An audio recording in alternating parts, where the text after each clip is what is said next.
Alright, to start your Polygon project, the most important thing is get a very nice large image. Go to Bing, go to Google, make sure you put in there large image. Make sure you get the thumbnail, make sure you click on the thumbnail again, and make sure that it's a full-size image. You're not just taking the thumbnail to try to create the project, otherwise it's going to be too small. Alright, so this was a nice large image. I'm just going to use the lion's face. I'm going to go to my crop tool and crop it just to the lion's face. Give it a little more room on the sides. Pull it up. A little bit down from top. Hit return. Alright, so Command plus to zoom in on that. These are things that you guys have done for a while, so it should be fine. Alright, now we're going to use the Polygon lasso tool.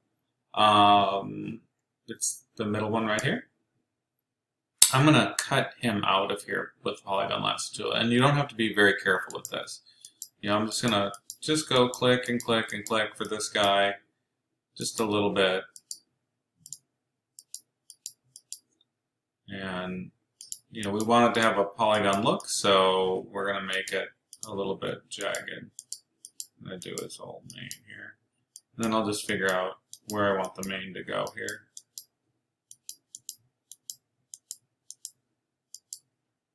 And I'm going quick. You guys will take your time and do a little bit better job than me, but it's fine.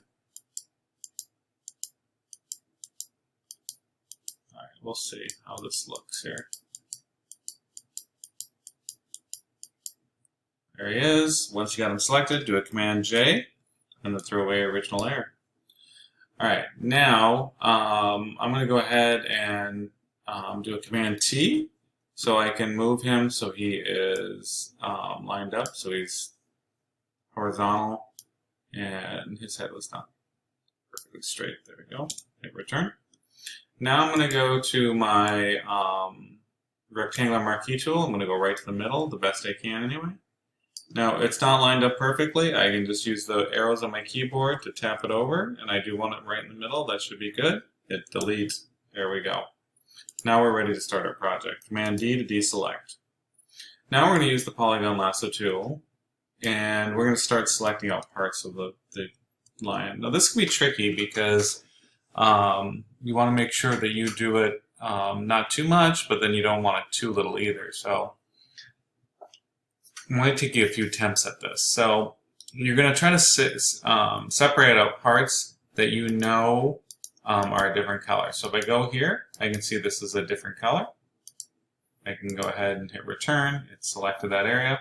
Now I'm going to go to filter. I'm going to go to blur, and I'm going to go to average. What that's going to do, it's going to average out all the colors, and it's going to give us start to give us that polygon look.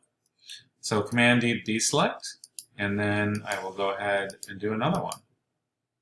And at first, it's going to look like you're not doing this right. But after you start doing it, the image will start to emerge. So then again, select it out. Oops. And hit return. There it is. Filter, blur, average. There we go. Command D. And I'm going to go through this and take my time, trying to select out all the areas. Filter, blur, average. There we go. Command D. And it's going to take you a little bit of time to do this. It is not the quickest of the projects. Filter, blur, average. There we go. Command D. And I do want to zoom in on that so I make sure that they are overlapping a little bit and that I don't have any lines where I can see the original image coming through. Filter, blur, average, there we go. And then I can just start collecting out the little parts that line that up. There we go. Blur, average, there we go. Command D to deselect. And you can start to see already that it's starting to shape up a little bit. The more time you take on this, the better it's going to look. Filter, blur, average. There we go. And you can see as I do this, it's going to start to give me my lion.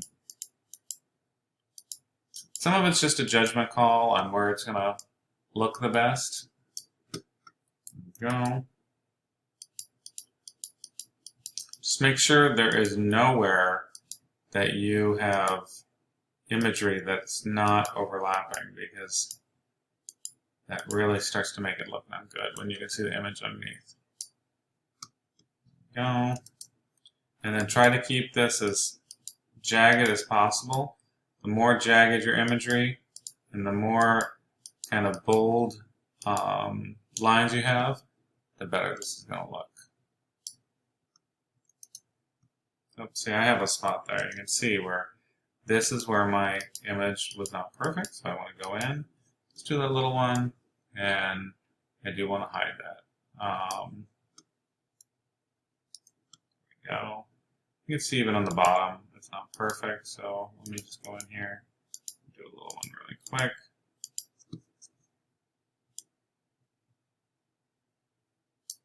There we go. Command plus, Command minus to move around on this. So I'm not going to make you watch this whole video of me doing this. I'm going to stop here in a minute and I'll go through really quick so we can get the majority of it done without you guys having to watch every single step here. That took a while, but I will just finish up here. If your lines don't match up perfectly, when you get this done, just hit return and it'll form the active selection. So that won't work, but normally if you don't, just hit return and it'll make it the active selection. Filter, blur, average. There we go. Command D. So let's see how this looks. All right, my line's looking good. Now I need to do the other side. Very easy. Just go ahead and do a Command J. We got our two lions there. And then we have our two lines, and we just go to Edit, Transform, Flip, Horizontal, and there we have our two lines. There we go, and our line matches up. And that looks great. Move it into place. Now we're going to do, let me just move this down. I'll do a Command T just to shrink it. So I'm going to activate the transform tool, just shrink it down just a little so I have it all in there. Now this is going to be a travel poster, so we need some kind of text up there. I'm just going to type in Africa. And let me do one of the fonts here. Try this one. I like that one. Alright. Alright. Let me make that nice and big. So, I'm going to have to type it in because I want it bigger than what it is. 120, let's see how that is. Alright, that's not bad. Alright, so I get my text in there, and now I'm going to stretch it, and that's going to, I can fill in the little areas with that if I stretch it. So, I'm going to go over here, and I'm going to,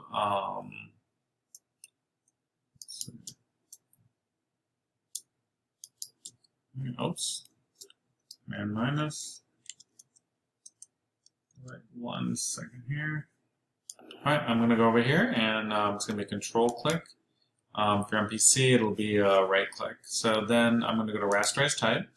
And as you can see, that's going to take the type and it's going to pixelate it. So now I can alter it. And so the T won't show here anymore. It's just going to show the text as an actual image. So then I'm going to go to my Africa. I'm going to do the transform tool. Then if I hold down Control or Command and then click inside, see if that works. Oh, I didn't do it. Command T.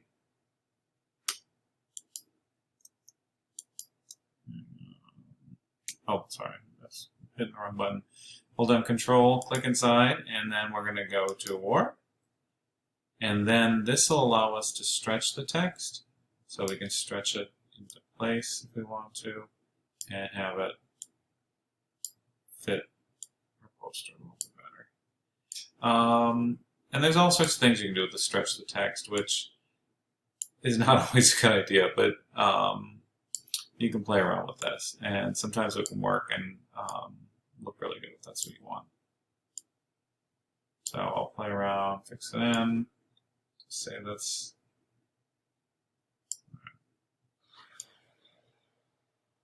pull it up. Go.